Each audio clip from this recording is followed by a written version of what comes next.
coming here. You are most welcome to the school, Elpro International School. So we have Irfan Pathan with us and Dr. Amrita Vora, Director Principal of Elpro International School with us. Sir हम ये Elpro Sports Fest ये हमारा second season है 2.0. Last हमने किया था first season 2019 में because of pandemic 2 साल नहीं हुआ, तो we are calling this as a season 2. So it's a 10 day long पूरा हमारा इवेंट है. 23 नवंबर को हमने स्टार्ट किया था and today is the final finale day and we are so honoured that you are here gracing the finale, gracing the grand event हमारा. And you will be meeting students, you will be interacting with the parents also and felicitating the winners also. उससे पहले media बहुत आपका इंतज़ार कर रही थी आपसे बात करने के लिए. ओके, तो let's start. So media has already started. They asked me the first question, कैसा लग रहा है पुणे में. मैं आपको बताता हूँ मुझे कैसा लगता है पुणे में. मैम विद योर परमिशन, मेरी जो जर्नी है जिस तरह से स्टार्ट हुई है उसमें पुणे का बहुत बड़ा हाथ है. बहुत लोगों को शायद मालूम नहीं है, लेकिन पुणे क्लब मेरे दिल के बड़े करीब है. उसका रीज़न है अंडर 15 का जो एशिया कप हुआ था मलेशिया में, वहाँ का जो सिलेक्शन था वो इस पुणे क्लब में ही था. मैं पहली बार आया था, मुझे याद है वो जर्नी बड़ी स्पेशल थी. उसका रीज़न है मैं 16 खेल चुका था, मैं अंडर 14 खेल चुका था. सिलेक्टर्स जो जूनियर सिलेक्टर्स थे उनकी निगाहें मेरे पे थी. बहुत अलग चीज़ हुई थी उस साल. मैंने बल्लेबाजी में रन बनाए थे, विकेट इतनी ज़्यादा मिली नहीं थी. सो मुझे वो जो प्रॉबेबल लिस्ट थी अंडर 15 की उसमें एज ए बैट्समैन सेलेक्ट किया गया था. सो मुझे याद है मैं पुणे क्लब आया, मैंने सिलेक्टर से बात की और उन्हें बताया कि यस मैं एज ए बैट्समैन सेलेक्ट हुआ हूँ, लेकिन मैं बॉलर हूँ जो बैटिंग करता है. तो बोले अच्छा. वो एक सिलेक्टर का नाम नहीं लूँगा मैं, उन्होंने मुझे बाहर बेंच पे बिठा दिया. मैं करीबन नाराज़ हो गए, पता नहीं क्यों नाराज़ हुए, लेकिन जब इंडिया खेला तो उनकी नाराज़गी दूर हो गई थी. खैर एनीवेज मैं बेंच पे बैठा था 3 से 4 घंटा और मुझे लगा कि शायद ही मेरा आखिरी दिन था. इसके बाद शायद क्रिकेट खेलने को नहीं मिला, क्योंकि सिलेक्टर जो है वो नेशनल जूनियर सिलेक्टर वो नाराज़ हो गए, क्योंकि मुझे लगा कि मैंने कुछ ऐसी गलत बात की नहीं. खैर एनीवेज तो वहाँ से फिर जब मैंने बैटिंग की, रॉजर बेनी थे वहाँ पे तब हमारे कोच. उन्होंने जब मेरी बॉलिंग देखी फिर मुझे लगातार हर दिन बॉलिंग कराई और मैं अंडर 15 इंडिया को सिलेक्ट हुआ और सिलेक्शन यहीं पे पुणे क्लब में ही था. सो मेरी जो एक्चुअल जर्नी जो इंडिया खेलने की थी जिसमें पुणे का बहुत बड़ा हाथ था. और जब मैं पुणे आया हूँ हमेशा मुझे पुणे में यहाँ पे खेलने में बड़ा मज़ा है. हमारे काफ़ी दोस्त भी यहाँ पे हैं और खैर ये खूबसूरत सिटी है, बहुत प्यारी जगह है, फैमिली के लिए बहुत अच्छी है और साथ ही में बहुत ज़बरदस्त मिक्स है यहाँ पे बिजनेस और फैमिली का. सो उस लिहाज से यहाँ पे आने में जब भी मैं आता हूँ मुझे कैसा लगता है, मुझे बहुत अच्छा लगता है. इरफान, जनवरी में ऑलमोस्ट 17 साल हो जाएंगे वो फेमस हैट्रिक. हाँ जी. वो भी ऐसा अपोनेंट जो एकदम हमारा लाइकली अपोनेंट है. अच्छा, उसके बाद कभी भी वो नज़ारा नज़र नहीं आया या वो इरफान भी थोड़ा सा कम हो? क्या जर्नी रही, क्या कारण रहा? सो उससे दो ऐसे पल थे उसके बाद जब मेरी ज़िंदगी सबसे हाई पॉइंट था. एक 2012 में जो बहुत ज़्यादा लोग बात करते नहीं, क्योंकि hat trick is a once in a life time achievement. ये सबके बस की बात होती नहीं है, और स्पेशली टेस्ट हैट्रिक में, T20 में आपको हैट्रिक मिलती है. तो वो जो हाई पॉइंट अगर किसी का आता है, आप अगर उससे कंपेयर करेंगे बाकी दिन तो फिर बाद में वो कंपैरिजन सही नहीं होगा. क्योंकि अगर आप किसी भी बड़े महान क्रिकेटर को भी पूछेंगे कि अगर उसने हैट्रिक ली है और उसके बाद वैसी हैट्रिक ली नहीं है, भाई एक ही बार होती है और वो भी पहली बार हैट्रिक पहली ओवर में और वर्ल्ड रिकॉर्ड, वो तो आप दोबारा एक्सपेक्ट कर भी मत लीजिए. मेरी बात छोड़िए, किसी और ने भी नहीं किया तो वो 2006 वाला कारनामा. लेकिन जो हाई पॉइंट थे मेरे वो 2007 में फाइनल में आए, वो भी पाकिस्तान के खिलाफ आए थे जब फाइनल में मैंने तो मैच मिला था. और 2012 में वो जो पूरा साल रहा था मेरा, आई थिंक जहाँ पे वहाँ पे मैं बॉलिंग कर रहा था, मैं बाकायदा बॉल से बात करता था और बॉल उस तरह से हरकत करता था जिस तरह से मैं चाहता था. पर 2000 बाद के अनफॉर्चुनेटली मुझे इंजरी हुई और उसके बाद मैं टीम से बाहर हुआ. एक जो पल रहता है जो सबसे बड़ा हाई पॉइंट रहता है, अगर उसी लिहाज से करियर चले तो इमेजिन करिए सब क्रिकेटर्स के करियर कहाँ जाएंगे. इरफान, आपने खुद भी कहा कि आप एक bowler as an bowler team में आए थे और बॉलिंग ही आपका ये था. बाद में आप थोड़ा बैटिंग की तरफ मुड़ गए, तो उसका क्या विषय रहा? मैंने अभी आपको एक बात बताई कि अंडर 16 में मैंने रन बनाए थे और मैं एज ए बैट्समैन सेलेक्ट हुआ था अंडर 15 एशिया कप के लिए। तो बैटिंग पहले से ही करता था। ये तो बाद में जब अपॉर्चुनिटी मिली मुझे, अनफॉर्चुनेटली मुझे ये लगता है पर्सनली कि वो जो अपॉर्चुनिटी है नंबर 3 पे या ऊपर बल्लेबाजी करने की, वो बहुत लिमिटेड मिली, क्योंकि वहाँ पे मेरा वनडे में 32 का एवरेज है और कई प्योर बैटर्स का वनडे में 32 का एवरेज रहता है। मैं ऑलराउंडर था नंबर 3 पे बैटिंग करके। तो उस लिहाज से अगर और ज़्यादा बैटिंग मिलती तो और ज़्यादा बेहतर होता, लेकिन उस लिहाज उस वजह से बॉलिंग में इशू होना, ये सब माहौल बनाने वाली बात है। वो जो कई लोग जो चीज़ें करते थे उसको छुपाने वाली बात है, पर्दा डालने वाली बात है। It has nothing to do with, because आप जब दो चीज़ें करते हो तो आपको टीम को फ़ायदा होता है और हर कोई चाहेगा कि आपका जो बॉलर है वो बैटिंग करे। आज हम ढूंढ रहे हैं 8वें नंबर का बैट्समैन, आपको मिल नहीं रहा है। आप ढूंढ रहे हैं एक ऑलराउंड के बजाय दूसरा ऑलराउंडर, आपको मिल नहीं रहा है। तो जब जो होता है उसका वैल्यू करिए और उसको अप्रिशिएट करिए। जनरली वैसा होना चाहिए, बिकॉज ऐसा अनफॉर्चुनेटली जब आप चले जाते तो आपकी वैल्यू पता चलती है। लेकिन I am grateful where I was, where I am, and the love and respect I get, it is much bigger than, you know, if I could have taken more wickets, I could have taken 600 wickets, which I was capable of. I did, for whatever reason, and no complaints, no regret. I'm just grateful, and I'm very blessed. Irfan ji, आप international school के sports person हैं, आपका क्या ऐसा untold story as a student है जो आप share करना चाहो? सबसे पहले तो अल्पोरो स्कूल में आया हूँ, इंटरनेशनल स्कूल में। यहाँ पे बहुत अच्छा लग रहा है। जो प्यार, जो रिस्पेक्ट और जो बच्चों की आंखों में नज़र आ रही थी, वो दिल देख के दिल बड़ा खुश हुआ। मैम, बहुत अच्छा लगा आपकी स्कूल में यहाँ पे आके, और स्पेशली जिस तरह से आपने बताया ये पूरे करिकुलम के बारे में, पूरे स्पोर्ट्स के बारे में। So first of all thank you so much for having me, and बहुत अच्छा लग रहा है। Genuinely I feel very happy and you know kind of privilege as well to come here as a chief guest. So thank you so much. School में हम पहले 1 से 7 तक बड़ौदा में ऑयल पंडिया हाई स्कूल में पढ़े, जिसे दक्षिणा स्कूल भी कहा जाता था। 8वें स्टैंडर्ड में हम गए HV Shroff high school Baroda में, मैं और मेरे भाई। अब वहाँ से हमें मूव होना पड़ा MES हाई स्कूल में, क्योंकि HV श्रॉफ स्कूल जो थी, जो ऑयल पंडिया स्कूल का ही पार्ट था, वहाँ पे स्पोर्ट्स नहीं था इतना ज़्यादा, और हम स्पोर्ट्स खेलने लगे थे। तो हमें स्कूल चेंज करना था। अब हमारे पास ज़्यादा ऑप्शन थे नहीं, फीस की जो कंस्ट्रेंट थी हमारी उस लिहाज से। लकीली MES स्कूल ने हमें यू नो बहुत कंफर्टेबल तरीके से वहाँ पे हमें पढ़ाई भी करवाई और हमारे स्पोर्ट्स को बहुत ज़्यादा प्रोत्साहन दी। हम 9th स्टैंडर्ड से वहाँ पे गए, MES स्कूल को रिप्रेजेंट किया हमने। स्कूल इंटरनेशनल शांता देवी इंटरनेशनल टूर्नामेंट होता था बड़ौदा में, स्कूल टूर्नामेंट, शांता देवी स्कूल टूर्नामेंट, जो बड़ौदा क्रिकेट एसोसिएशन करता था।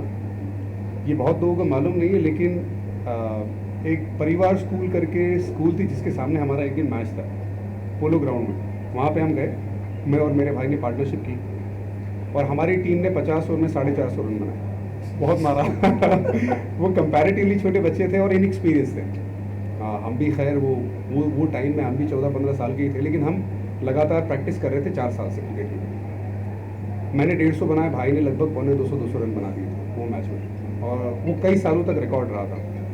खैर हम मुंबई में नहीं थे, इसलिए वो रिकॉर्ड के बारे में ज़्यादा बात हुई नहीं। अगर मुंबई में होती तो शायद वो रिकॉर्ड की बात ज़्यादा होती, क्योंकि हम छोटे शहर से आते तो बहुत कम उसके बारे में बात हुई। लेकिन उस मैच से पूरे बड़ौदा क्रिकेट में हलचल हो चुकी थी, मैसेज पहुंच चुका था कि 2 भाई और क्रिकेट खेलते हैं और अच्छा क्रिकेट खेलते हैं। और फिर हम बड़ौदा क्रिकेट एसोसिएशन में गए, और वहाँ से हमारी फिर जर्नी स्टार्ट हुई थी। तो ये जो बात मैं कह रहा हूँ आपसे कि स्कूल का कितना इंपॉर्टेंस रहता है स्पोर्ट्स एक्टिविटी में सपोर्ट करना। और यहाँ पे जहाँ पे मैं आया हूँ और जिस तरह से मैंने वो 2 बॉलर को खेले, उसमें से समझ में आता है कि यहाँ पे स्कूल जो है पढ़ाई के साथ साथ स्पोर्ट्स को भी प्रोत्साहन दे रही है। So which is great and well done on. With that, Amrita ma'am, the question is there. You're having a sports management division.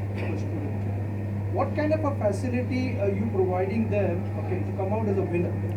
See, when we're talking about sports management, ours is the only school offering sports management as a subject. somebody who wants to pursue some kind of a career in sports and may not be a good player also has possibilities. So sports management is a subject that we offer in plus 2. Nice. Along with that, of course, you have PE, you have regular sports happening in the school, children are participating at different levels, supportive infra. So we want that a lot of students should dream of achieving something measurable in sports, and that's why Irfan is here today. That's why we are Sports Fest, and that's why so much of importance is given to sports along with academics. Academics are also important, but that's the entire aim. So the sports management is a compulsory subject or is it optional? No, at plus 2 level, they opt for sports management if they want to. So, I mean, that's something very, very unique, because I don't know of other schools who are doing it, you can explore so much. Irfan ji, एक अच्छा cricket player होने के लिए क्या खासियत होनी चाहिए? सबसे पहले तो आपके पास वो फिटनेस होनी चाहिए। फिटनेस से स्टार्ट होता है सारा सब कुछ, और फिर उसके बाद जो सबसे इम्पोर्टेंट चीज़ होती है आपकी काबिलियत, क्योंकि हर कोई चीज़ नहीं कर पाता। तो अगर आपके पास ये 2 चीज़ें हैं तो वो स्टार्ट है। और अगर फिटनेस आपकी नहीं भी है लेकिन आप में काबिलियत है तो आप फिटनेस बेटर कर सकते हैं और खेल सकते हैं। ये दोनों चीज़ें बहुत इम्पोर्टेंट है। उसके बाद आपकी जो जुनून है आपका, वो गेम खेलने का, हार को कबूल करने का, वो काम आता है। क्योंकि अगर आप किसी की भी 100 मैच ले लें, उसमें से उसने कम से कम 50 से 60 मैच हारे होते हैं, कम से कम। 100 मैच अगर कोई खेलता है वनडे मैच, तो उसके हार्डली 8 या 10 सेंचुरी होगी, तो बहुत अच्छा करियर होगा 100 मैच में, वनडेज में। लेकिन ऐसा होता नहीं है।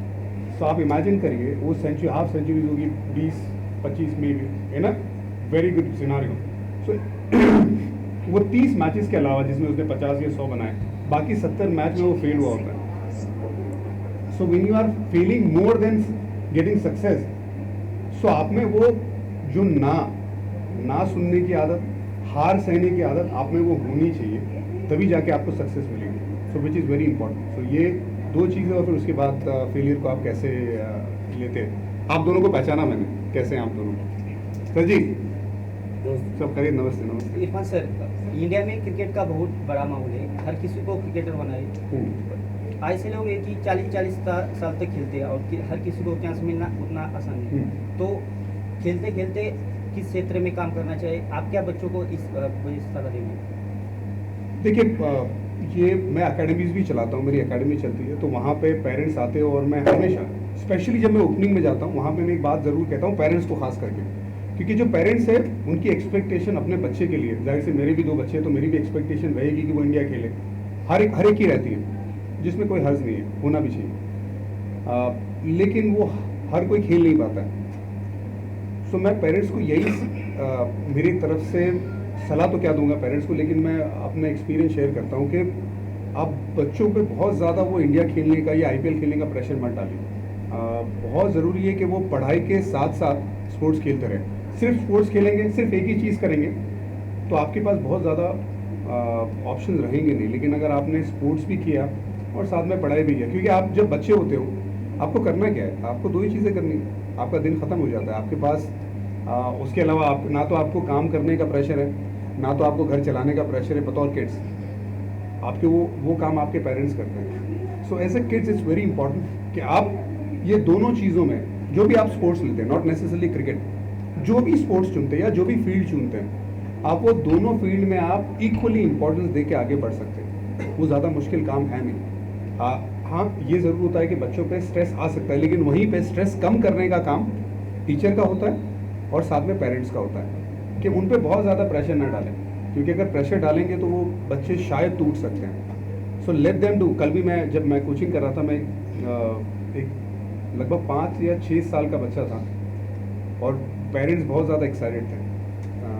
आप दोनों आए हुए थे, आपने देखा होगा, वो शायद इतने ज़्यादा एक्साइटेड थे, उनकी बातों से लग रहा था कि वो बच्चा क्रिकेट खेल जाएगा, और जिस तरह से बैट पकड़ रहा था मुझे काफ़ी यकीन है कि वो अच्छा क्रिकेट खेलेगा। अभी आगे तो पता नहीं क्या होने वाला है, it depends on his ability, is depend on his mindset. लेकिन ये ज़रूरी है कि बतौर पेरेंट्स हम इन्वॉल्व रहे उनकी हर चीज़ में, लेकिन प्रेशर ना डालें कि नहीं ये आपको करना ही करना है, क्योंकि होना नहीं होना हमें नहीं मालूम।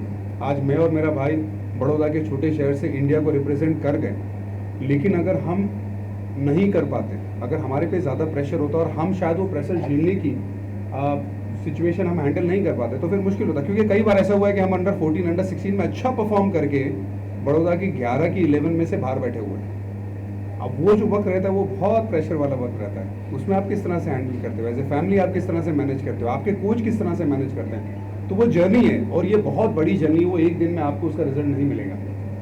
लेकिन बतौर किड्स आप अगर दो चीज़ें करते हैं और उसमें पेरेंट्स सपोर्ट करते हैं तो आपको कुछ ना कुछ फ़ायदा मिलेगा ज़रूर। और मेरी एडवाइस एकेडमी में यही रहती है कि मेरा जो आपका जो बच्चा यहाँ पे आया है, मैं गारंटी नहीं देता हूँ वो इंडिया खेलेगा, कोई नहीं दे सकता कि वो IPL खेलेगा, कोई नहीं दे सकता। अगर वो देता है तो झूठ बोल रहा है। लेकिन एक चीज़ की गारंटी है कि वो आके यहाँ से बहुत कुछ सीख के जाएगा।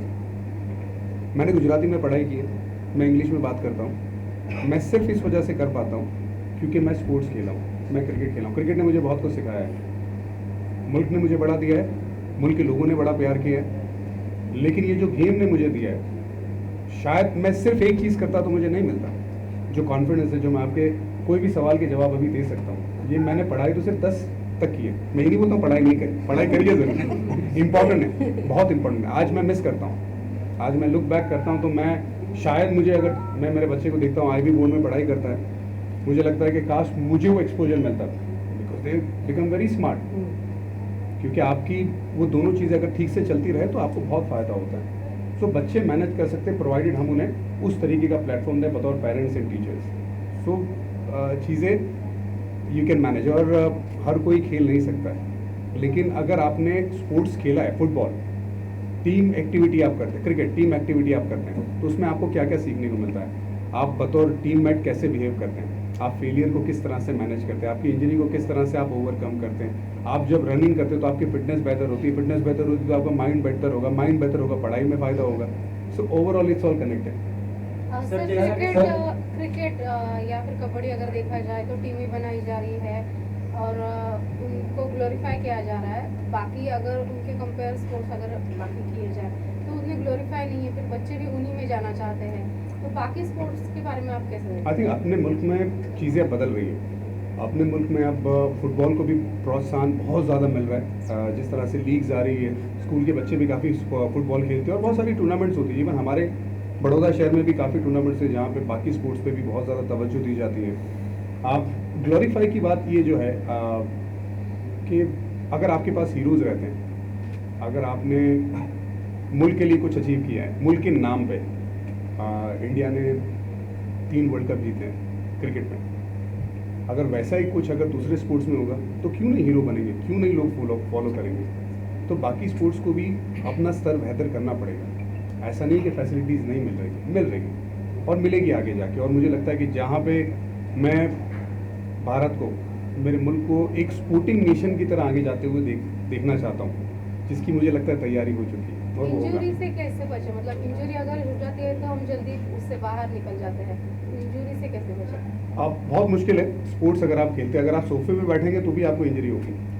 आप अगर सोफे पे बैठे रहेंगे, टीवी देखते रहेंगे तो आपको बैक की इंजरी होगी। तो वहाँ पे भी आप अवॉइड तो नहीं कर सकते। आप फ़ोन पे बहुत ज़्यादा रहेंगे तो आपको नेक की C6 C7 की इंजरी होगी। तो स्पोर्ट्स तो बहुत ज़्यादा आपको प्रेशर देता है बॉडी में, सो मच प्रेशर। आपको बॉल लग सकती है, आपका हैमस्ट्रिंग पुल हो सकता है, आपको स्ट्रेस इंजरी हो सकती है जो मुझे हुई है बहुत साल। तो आपको इंजरी से बचना बड़ा मुश्किल है, लेकिन आप उसके लिए अच्छी फिटनेस कर सकते हैं। साथ ही में एक चीज़ जिस पे हम अब धीरे धीरे तवज्जो दे रहे हैं, हमारे वक्त में उतनी तवज्जो नहीं दी जाती थी, विटामिन D3 उसका टेस्ट बराबर, B12 जो भी विटामिन डिफिशियंसी है बॉडी में उसका लगातार रेगुलर चेक करते रहें। अपार्ट फ्रॉम आपकी जो एक्चुअल फिटनेस एंड रिकवरी, सिर्फ फिटनेस करना ज़रूरी नहीं है, रिकवरी करना भी ज़रूरी है। तो ये सारा कॉम्बिनेशन आपको वो फैसिलिटेट करता है कि आपको कम से कम इंजरीज हो। सर आपने कहा एजुकेशन तो इम्पोर्टेंट है, लेकिन वो फैशन हो जाता है तो पोस्ट एजुकेशन उनके रह जाते हैं। नहीं, आपका सवाल मैं समझा नहीं। एजुकेशन भी इम्पोर्टेंट है ना स्पोर्ट्स के साथ। तो मोस्ट ऑफ प्लेयर अगर किसी से पैशनेट हो जाते हैं तो उनका एजुकेशन रह जाता है। आफ्टर 10 12 तो फुल पैशनेट स्पोर्ट के लिए रह जाते हैं उनके लिए। देखिए, जब आप 12 तक आप पढ़ाई करते हैं और वहाँ पे अगर आप स्पोर्ट्स में बहुत आगे निकल गए, आपने इंडिया खेल लिया, आपने रिप्रेजेंट कर लिया, तो आपके लिए फिर वो पढ़ाई करना वो थोड़ा सा आपके लिए वो मुश्किल हो जाता है। लेकिन फिर भी मैं एडवाइस यही करूँगा कि जितना आप ज़्यादा पढ़ाई करेंगे उतना आपके लिए बेहतर है। इवन दो अगर आप वो उस वक्त मतलब अगर 12 स्टैंडर्ड में अगर लड़का पढ़ रहा है और वो उसके बाद कॉलेज जाने वाला है, सो 12 मतलब वो 17-18 साल का हो चुका है, 17 अराउंड 17, वहाँ तक आपको स्पोर्ट्स में आइडिया आ जाता है कि आप कितना कहाँ तक पहुँचे हैं, क्योंकि वो वही टाइम रहता है पीक करने का उसके बाद। सो वहाँ से डिसीजन मेकिंग आसान हो जाती है कि आपको आगे क्या करना है। लेकिन अगर सपोज आपकी डिसीजन मेकिंग हो भी गई है कि आपको स्पोर्ट्स में आगे जाना है, उसके बावजूद अगर आप पढ़ाई में तवज्जो देंगे तो आपके लिए बहुत ज़्यादा बेहतर होगा, क्योंकि स्पोर्ट्स का जो करियर रहता है वो रहता है करीबन 35 तक आप पीक कर सकते हैं। उसके बाद आपने जो 40 साल की बात की वो आपके फिटनेस पे रहता है कि आपकी फिटनेस कैसी है, आप कितना आगे जा सकते हैं। सो आपके पास करियर बनाने के लिए, अपनी लाइफ बनाने के लिए, अपनी फैमिली का फ्यूचर सिक्योर करने के लिए आपके पास 10 से 15 साल है। उसके बाद क्या करेंगे? तो उसके बाद जो असली चीज़ है वो काम आती है अगर आपकी पढ़ाई की बेस आपके पास है, तो अगर आप दोनों कर सकते हैं बहुत बेहतर है। इरफान, आप इसे टेस्ट और T20 के लिए अलग कैप्टन होना चाहिए? सी मेरा ये मानना नहीं है। मेरा ओनली इशू आपको ये देखना है कि आप मैनेज किस तरह से कर पाते हैं। सर जैसा कि उसमें डिटेलिंग बहुत ज़्यादा रहती है। मैं खैर उसमें डिटेल में स्टार स्पोर्ट्स में बैठ के ज़रूर ज़्यादा बात करूँगा और हम करते भी हैं। लेकिन हमारा जो कल्चर है उसमें हम बहुत ज़्यादा डिफ्रेंशिएट नहीं कर सकते। हमारा कल्चर साथ में रहने वाला कल्चर सी हमारा कल्चर जो ऑस्ट्रेलियन कल्चर है, जो इंग्लिश कल्चर है, उससे हम लोग बहुत अलग है ना। We are different, we are very emotional people, we are very connected people. वहाँ पे जो इमोशन रहते हैं वो बहुत प्रोफेशनल के हिसाब से चलते हैं। हम भी प्रोफेशनल है, ऐसा नहीं है हम प्रोफेशनल नहीं है, लेकिन हमें बहुत ज़्यादा इमोशन हमारे काम आते हैं। आज हमारा अगर हम बॉल लेके भागते हैं तो हम क्यों, हमारे जो फैंस उन्हें 12th मैन बोलते हैं, वो जो आवाज़ होता है, कभी देखा आपने कोई भारतीय फैंस के अलावा कोई और जो फैंस है वो इतना ज़्यादा शोर करते हैं जितना हम करते हैं? वो जो इमोशन है वो हमें ताकत देता है और हम उसे फीड करते हैं, हम उसे लेते हैं बहुत पॉजिटिव तरीके से। हम वैसे लोग हैं। तो मुझे लगता है कि हो सकता है आगे जाके ये चीज़ें बदले, क्योंकि वक्त बदलता है तो हम भी बदलते हैं, चीज़ें बदलती हैं, फैसिलिटीज़ बदलती है। आप जिस तरह से आपके हाथ में फ़ोन से पहले नहीं थे, अब चीज़ें बदल रही है, अब सबके हाथ में फ़ोन है, वो भी बड़े ज़बरदस्त कैमरे वाले। तो आने वाले वक्त में शायद ये हो सकता है, लेकिन अभी जहाँ पे हम खड़े मुझे नहीं लगता वो सही डायरेक्शन है। लेकिन शायद ये होगा जो आपने सवाल पूछा। पर मेरी सोच है कि अगर आपके पास एक ही लीडर है, एक ही कोचिंग स्टाफ है, उसके साथ आप लेयर्स बना दीजिए ताकि आप काम करते रहे।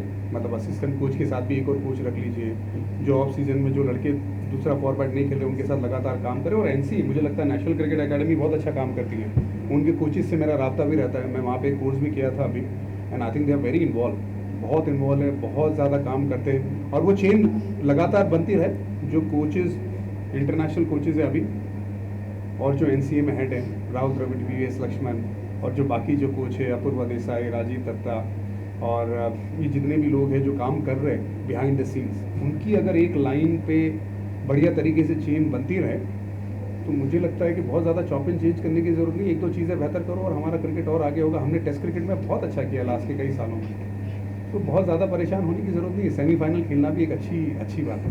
इरफान, अपनी करियर की थोड़ा बात करें तो like from a as cricketer to a presenter, now an actor, a coach also, तो how has been the journey? I taken that word allrounder very seriously, बहुत सीरियसली लिया। Born in It's a good answer. It's important, you know, first of all, being very comfortable with different stages of your life. You know, I know that I'm not 20 anymore.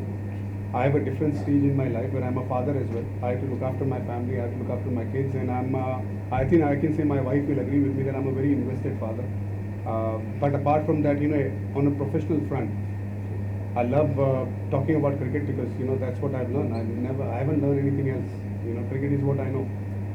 So being a commentator, I love that. I go as much as excited, as much as I used to play. When I go to commentary box and when I have mic in my hand, and when the live match is going on, I have to call it. I love that. You know, I find it a privilege and lucky to be able to do something which I love. I have my academies. I love spending time with kids genuinely, and when I'm not there in my academy, I make sure that I tell my manager, which is standing there, is an MD of my academy, Harmeet, that keeps sending me videos of the kids. You know, if someone is exciting cricketer or something needs to be done online, you know, I'd love to do that. I do that as well.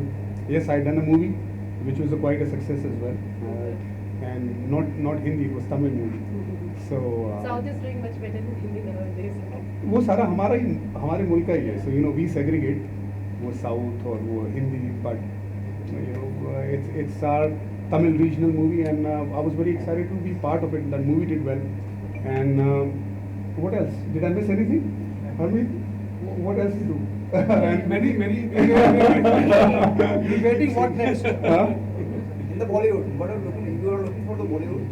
No, I'm not looking for anything. No, I'm not. So I said that very, very clearly to some of the guys. One of the manager came to me and said, you know, you're doing this movie and we heard really good stuff about you, and you know, you need to have a good manager to, you know, talk about you to different producer and directors about the movie. I said no, I'm not going to look for it. I'm very happy with my game. I'm very happy with my cricket. That's my first love. That's my last love. Anything else comes in between, I'll take it. But I'm not going to look for it. Bowlers को ही कंधे का ज़्यादा injury आती है, मतलब बहुत ज़्यादा not necessarily shoulder का, बहुत सारी चीज़ें रहती है. अलाइनमेंट रहता है, आपका अलाइनमेंट कैसा है, अलाइनमेंट पे डिपेंड रहता है. बॉडी का शेप कैसा है, क्योंकि किसी का फ्रंट मजबूत होता है, किसी का बैक इतना मजबूत नहीं होता. बहुत ज़्यादा लोग फ्रंट पे जोर देते हैं, तो बैक इतना इशू रहता है, तो वो अलाइनमेंट चेंज होता है बॉडी का भी. और साथ ही में टेक्निकली अलाइनमेंट रहता है, सो वो उससे दिक्कत हो सकती है. तो डिपेंड करता है कि इंजरीज कब क्या हो रही है. कभी आपने डाइव लगाई, आपको शोल्डर की इंजरी होगी, सो कब क्या होने वाला है आपको मालूम नहीं है. बट ये कि आप, जैसे मैंने पहले कहा कि फिटनेस पे आप ज़्यादा ध्यान दीजिए, रिकवरी पे ज़्यादा ध्यान दीजिए. अगर कोई चीज़ में दिक्कत है, जैसे शोल्डर में किसी को दिक्कत है, तो अगर यहाँ पे प्रॉब्लम है तो ज़रूरी नहीं कि दिक्कत यहाँ से स्टार्ट हो रही है, हो सकता है पीछे से स्टार्ट हो रही है. सो वो प्रॉपर असेसमेंट, प्रॉपर फिजियो वाली टीम, प्रॉपर ट्रेनर वाली टीम अगर आपके पास है, तो फिर आपके लिए इंजरी को संभालने की जो काबिलियत है वो बढ़ जाती है. Sir, as you mention before कि पुणे से आपका एक पुराना रिश्ता है, तो क्या आप आगे देख रहे हो कि पुणे में कोई एकेडमी वगैरह खोलोगे? As Pune is a hub of sports. क्या कहते हैं सर, खोल लें? खुली हुई है एकेडमी, ऑलरेडी है. क्रेज भी है क्रिकेट. ऑलरेडी एकेडमी खुली हुई है. कल ही मैं एक सेशन करके आया हूँ. हमारे आपके दो साथी कल आए हुए थे, उनसे आप पूछ सकते हैं 3 घंटे मैंने क्या किया वहाँ पे. So he will, both of them will explain. बहुत मज़ा आया कल मुझे, और काफ़ी यंग बच्चे भी थे. लगभग कम से कम ये जो छोटा बच्चा खड़ा है ना, I think is about 6-7 years old. How old is he? 7 years. या एग्जैक्टली. सो इतनी उम्र के 5 से 7 उम्र के बच्चे भी, कम से कम 12 बच्चे थे वहाँ पे कल, एंड देन बाकी अंडर 19 वगैरह के बच्चे भी. When Dr. Amrita say, I'll ask one question. Yes. Ma'am, after 2 years, this Elpro Sports Fest is back in the physical format. तो आज लास्ट डे है. How has been the entire last 10 days? अगर आप बता सकते हैं. Feel full of energy and very energizing both. You know, like it's been you know, a great time for students. 2 साल वो भी घर पे थे, बहुत कुछ करने का मन था, कर नहीं पा रहे थे. So now they were back into their fields and their sports and all. They really enjoyed themselves. Like you just had to be there to understand कि कितने खुश थे वो लोग, कितने एनर्जी से you know, भर के वो लोग एकदम खेल रहे थे. So I'm very happy that it has happened, and I hope that, you know, this continues, of course. And Sports Fest, जैसे मैं इरफान आपसे भी बोल रही थी, it's not that, you know, sports don't happen in school otherwise, but these 10 days, morning till evening, it's only sports. Fantastic. There are 50 students into the chess area arena. There are another 50 into carom. There all fields, in fact, and all kind of sports. So what could be kind of more rewarding? बहुत अच्छा लगा, and बच्चों को भी बहुत अच्छा So लगा. teachers are not allowed to talk about study on those 10 days. They have no choice. They all into the fields, and they're just you know, managing children there. So सभी के लिए it's just kind of people breathing, eating sports, you know. So Even that is teacher how it was. participate? Teachers, we didn't kind of like participate when the students were there, but we had some friendly matches for them, and we had friendly matches for parents also. Yesterday we had the campus full of parents and they were playing. So it was, like I was saying, we just breathing, eating sports, you know, like. School जरूरी है sir, school जरूरी है, वैसा sport भी जरूरी है, तो उसका समतोल कैसा रखा जाए? अब देखिए, मैंने जैसे पहले स्टेजेस की बात की. सो जब आप छोटे होते हो, जब आपके पास ना तो काम करने का प्रेशर है, ना तो पैसे कमाने का प्रेशर है, when you are young kid, right, जो बेसिकली आपके पेरेंट्स करते हैं, राइट, तो वो संभालते हैं. तो आपके पास बहुत सारे आजकल डिस्ट्रैक्शन बहुत हैं कि आप फ़ोन्स लेके बैठ जाते हैं, आपके पास आईपैड है, हमारे बच्चे भी करते हैं, लेकिन अगर बतौर पेरेंट्स आप उसमें टाइमिंग अगर डाल दीजिए तो वो कम हो जाएगा। और साथ ही में स्पोर्ट्स की एक्टिविटी कुछ नहीं करना है, बट वो जो स्पोर्ट्स की एक्टिविटी जब बच्चा चुनता है उसको खुद चुनना है, उसके अंदर से आना चाहिए। अगर पेरेंट्स स्पोर्ट्स करके उसे स्पोर्ट्स की एक्टिविटी करवाएंगे, क्योंकि आपने चाह के ना चाह के बच्चे को पढ़ाई तो करवाएंगे, क्योंकि वो करना पड़ता है। बच्चा कोई उठ के पैदा होकर नहीं बोलता मुझे पढ़ाई करनी है, क्योंकि उसे तो मालूम ही नहीं है, he doesn't know. But as parents we know कि पढ़ाई तो बहुत इंपॉर्टेंट है, तो वहाँ पे तो there is no get away. So जहाँ हम उसे ऑलरेडी फोर्स कर रहे हैं एक चीज़ के लिए, इमेजिन करिए पूरा दिन जब वो जागता है 8-10 घंटे की नींद के बाद, दूसरी चीज़ भी शाम को भी हम सिर्फ उसे फोर्स करवा के स्पोर्ट्स दिलवा रहे हैं, सो बच्चा एंजॉय नहीं करेगा। सो बैलेंस स्टार्ट होता है कि सबसे पहले वो कौन सी स्पोर्ट्स की एक्टिविटी लेना चाहता है, और आप जितना उसको एक्सपोजर देंगे। जैसे अगर आप पेरेंट्स हैं, मैंने मेरे बच्चे को ये नहीं बोला, वो अभी 6 साल का होने वाला है, कि आप बैटिंग करो बॉलिंग करो। मुझे वो देखता था घर के अंदर, मैं कई बार जानबूझ के उसके सामने बैटिंग करता था। सो ही यूज्ड टू कम, मुझे भी खेलना है। So he picked it up by himself, मैंने उसे फोर्स नहीं किया। I played for India, I wish my son played for India. अगर वो सोच के साथ मैं उसे नहीं बैट पकड़, वो एंजॉय नहीं करेगा। So let them, just give them everything, either give him football or give her football or give her cricket bat or give him cricket ball. In front of him or her, do activities. Let them choose, and once they choose, they will enjoy it lot more, and that will create a proper balance rather than you telling them. Fair enough? Irfan sir, Last 2 questions please sir, last 2 questions. आपने sporting nation के बारे में अभी बात की है, तो cricket के लिहाज से अगर हम देखें तो नॉर्थ ईस्ट के स्टेट्स और जम्मू कश्मीर के स्टेट्स थोड़े निगलेक्टेड लगते हैं, तो उसके बारे में आपका क्या? ऐसा नहीं है। देखिए अभी हमने देखा कि नॉर्थ ईस्ट की काफ़ी टीमें आई हैं, उसमें भी मुझे लगता है कि हम बहुत चीज़ें बेहतर कर सकते हैं, क्योंकि अभी उनका जो क्रिकेट का स्तर है वो काफ़ी नीचे है। लेकिन जम्मू कश्मीर में तो मैंने 2 साल काम किया है, वहाँ से वो 2 साल के टेन्योर में 3 लड़के IPL खेल गए और बाकी लड़के भी अब खेल रहे हैं। सो काफ़ी ज़्यादा वहाँ से अब लड़के आ रहे हैं, तो वो काम तो वहाँ पे मैं गया था, मैंने एक बात बोली थी ज़रूर जम्मू कश्मीर में। पहली बार जब मैं प्रेस कॉन्फ्रेंस कर रहा था, मैं गया भी नहीं, मैं बस पहुँचा ही था। मैंने कहा था कि मैं यहाँ पे आके बीज बोऊँगा, उसके फल जो है वो पेड़ उगेगा, उसके फल आने वाले सालों में बहुत लोग खाएंगे। वो हो रहा है, मेरे जाने के बाद भी अब वो टीम क्वालिफाई कर रही है, लड़के आ रहे हैं। ये नहीं कहता हूँ कि सिर्फ मेरी वजह से वैसा हुआ है, लेकिन मेरे पास अच्छी टीम थी और लड़के, और मोस्ट इम्पॉर्टेंटली वो जो लड़के हैं they are very hungry and they want to do something special for themselves, for their family and for country as well. So वैसे बच्चे हैं, आप उन्हें आइडेंटिफाई करके थोड़ा प्रोत्साहन देंगे तो बहुत लड़के आएंगे। अभी अब आपके पास उमरान आया हुआ है, समद आगे जाके अच्छा क्रिकेट खेलेगा, राशिद खेला मुंबई इंडियंस के लिए, और भी 2-3 अच्छे लड़के हैं। एक शुभम खजूरिया करके लड़का है, बहुत सालों से फर्स्ट क्लास क्रिकेट खेलता है, ही इज़ वेरी गुड। और भी बहुत सारे नाम हैं जो अच्छे लड़के हैं वहाँ से जो खेलते हैं। सो चीज़ें बेहतर हो रही हैं, और इवन नॉर्थ ईस्ट की टीमों के लिए क्रिकेट में चीज़ें और बेहतर हो रही हैं। वक्त लगेगा नॉर्थ ईस्ट को खास करके, क्योंकि वो लेवल पे वो लोग क्रिकेट अभी तक खेले नहीं थे। सडनली ये लेवल पे आना और आपका ये एक्सपेक्ट करना कि वहाँ से सडनली कोई प्लेयर मिल जाए, इतना आसान है नहीं, पर वक्त लगेगा, थोड़ा सब्र करना होगा। One last question. जैसा कि हम लोगों ने देखा कि sports as a career choose करना और उसमें आगे बढ़ना, तो हर कोई इंडिया रिप्रेजेंट करेगा ऐसा हम लोग उम्मीद भी नहीं कर सकते। और बट वहाँ तक पहुँचने के लिए उस बंदे ने या बंदी ने बहुत कुछ इन्वेस्ट किया होता है, या फिर अगर समझो खेल भी गया तो, लेकिन इसका टाइम पीरियड बहुत शॉर्ट होता है। उसके बाद जो है उसका सही करियर शुरू होता है, और वहीं हमारे देश में उसको निगलेक्ट किया जाता है। तो अगर आपके जैसा लेजेंडरी प्लेयर इस बात को एंडोर्स करता है, तो हो सकता है कि गवर्नमेंट कुछ उस बारे में विचार करे और इनको करियर वाइज कुछ अच्छा देने की कोशिश करे। सो आपने एक बात बोली कि हमारा देश निगलेक्ट करता है, ऐसा नहीं है। अब चीज़ें बदल गई है, बहुत सारी पॉजिटिव चीज़ें हो रही हैं, कॉर्पोरेट्स लेवल पे हो रही है, मुल्क के लेवल पे हो रही है। और अगर आप देखेंगे फुटबॉल की पहले सिर्फ एक टीम हुआ करती थी, हम कोशिश करते थे, लेकिन अब लीग भी हो रही है। There is a league for football, tennis की लीग्स आ रही है अलग अलग। हमारे पुणे में एक दोस्त है जो टेनिस की टीम ऑनर करते हैं, वो ओनर है वो, यस।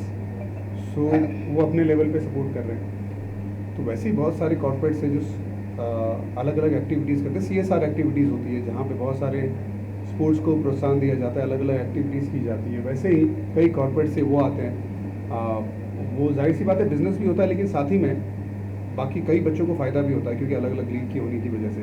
आपने कबड्डी की बात की, कबड्डी की लीग बहुत बड़ी बन गई है, किसने सोचा था। क्रिकेट के बाद अगर कोई सबसे ज़्यादा व्यूअरशिप है कहीं पे तो वो कबड्डी में आपको देखने को मिलती है। So there are lot of positive things happening. Yes, मैं जानता हूँ जो हमारे मुल्क में पोटेंशियल है as far as people are concern, वो पोटेंशियल को रीच होने में अभी वक्त है, लेकिन उसकी तैयारी हो चुकी है, इस बात का मुझे सबूत है।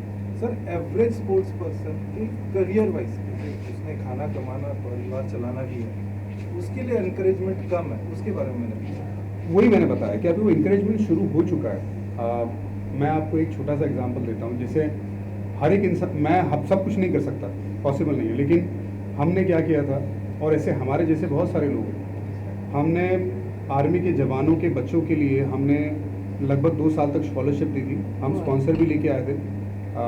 17 बच्चे थे, 2 साल हमारी दिल्ली की नोएडा एकेडमी में उन्होंने प्रैक्टिस की थी। उनको काफ़ी ज़्यादा सपोर्ट मिला था। और ये एक छोटी सी बात है, ऐसे ही हमारे जैसे कई और क्रिकेटर हैं, हमारे जैसे कई और हमसे बेहतर कॉर्पोरेट्स हैं जो ये काम करते हैं, जो आपको लगता है कि अगर ये लड़के में दम है तो उसे बैक करते हैं, स्पॉन्सर करते हैं। सो अब ऐसा तो होगा नहीं कि अगर लड़के में दम नहीं है और आप उम्मीद करते कि जो कॉर्पोरेट्स हैं वो उन्हें स्पॉन्सर करें, तो टैलेंट पे भी रहता है कि उसमें कितनी काबिलियत है। और जो 19-20 बच्चे रह जाते हैं उनको थोड़ा ज़्यादा जोर लगाना पड़ता है, लेकिन एक चीज़ है कि वो जोर लगाने में उनको सीखने को बहुत कुछ मिलता है जो कहीं ना कहीं काम आता है। मेरे वालिद हमेशा कहते थे कि आप अगर पसीना मेहनत करके अपना पसीना बहाओगे वो ज़मीन में जाएगा, वो ज़मीन या तो ये कुदरत आपको कहीं ना कहीं किसी भी तरीके से वापस देगी, और देती है। और मेरा ये मानना है, मैंने कई ऐसे क्रिकेटर्स को देखा है जो मेरे साथ क्रिकेट खेले, अनफॉर्चुनेटली बहुत ज़्यादा अच्छा लेवल क्रिकेट नहीं खेल पाए, लेकिन आज क्योंकि क्रिकेट इतना बढ़ गया है, कहीं ना कहीं वो सेट है, या तो कोई कोचिंग कर रहा है या तो किसी ने ट्रेनिंग का कोर्स कर लिया है।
जैसे कि अभी भी आपने बताया कि मेहनत करनी पड़ती है तो जाके फल मिलता है, तो जाके कुदरत साथ देती है। मगर जो टेक्नोलॉजी आई है, जैसे आपने बताया हमारे हाथ में मोबाइल है, बच्चों को मोबाइल पे ज़्यादा भरोसा है मेहनत की बजाय। जो स्कूलों में पढ़ते हैं वो इस पे देखते हैं, यूट्यूब पे देखते हैं, इधर उधर देखते हैं, वो बोलते हैं ऐसा करते हैं वैसा करते हैं, और अगर कुछ निगेटिव होता है वो डिप्रेशन में चला जाता है और सोचता है मैं दूसरा करूँ, मगर वो उस कॉन्फिडेंस में नहीं रहता है जो आगे जाके वो सोचता नहीं। जैसे आप बोलते हैं 100 बार फेलियर आएगा मगर एक बार तो आएगा, वो पेशेंस नहीं रहे आजकल के बच्चों में। मतलब माइंड गेम आगे चल के ये बन जाता है तो कि कैसे आप बोलेंगे बच्चों को कि आप मेहनत पे ज़्यादा ये कीजिए, भरोसा कीजिए और टेक्नोलॉजी पे भरोसा कम कीजिए। लेकिन टेक्नोलॉजी आप बच्चों से दूर नहीं रख सकते, पॉसिबल नहीं है। That's not reality. हमको ये रियलिटी फेस करनी पड़ेगी। जो हमारी जनरेशन है, जब हम ऐसी जनरेशन से आते हैं जहाँ पे हमने टेक्नोलॉजी नहीं देखी थी, हमें मोबाइल क्या है नहीं पता था। मैंने पहला मोबाइल लिया, मेरे हाथ में वो छोटा सा मोबाइल आया, वो आया था 2004 इंडिया खेलने के बाद, तब मेरे पास पहला मोबाइल आया, उससे पहले नहीं था। हमारे घर में एक फ़ोन होता था, उसका नंबर मुझे याद है, वो नंबर याद भी रहते थे ना पहले, मेरे घर का नंबर जो है। लेकिन उससे पहले टेक्नोलॉजी नहीं थी, वो बफरिंग होता रहता था इंटरनेट में। आज अगर बफर होता है तो बच्चा वो पेज से हट जाता है, पेशेंस कम हो गया है। राइट, आपका जो सवाल है, देखिए पेशेंस ऐसी चीज़ है, वो हर किसी में होता नहीं है, लेकिन वक्त और एक्सपीरियंस सिखाता है, वो सिखाता है। बट वो टाइम पे वो एक्सपीरियंस लेने के लिए वो बच्चों में उतना सब्र होना बड़ा ज़रूरी है। इसीलिए वो सपोर्ट सिस्टम की मैं बार बार बात करता हूँ। सपोर्ट सिस्टम कौन है? पेरेंट्स है। सपोर्ट सिस्टम कौन है? टीचर्स है। सपोर्ट सिस्टम कौन है? कोचेज है। This is the support system. We need to create a support system.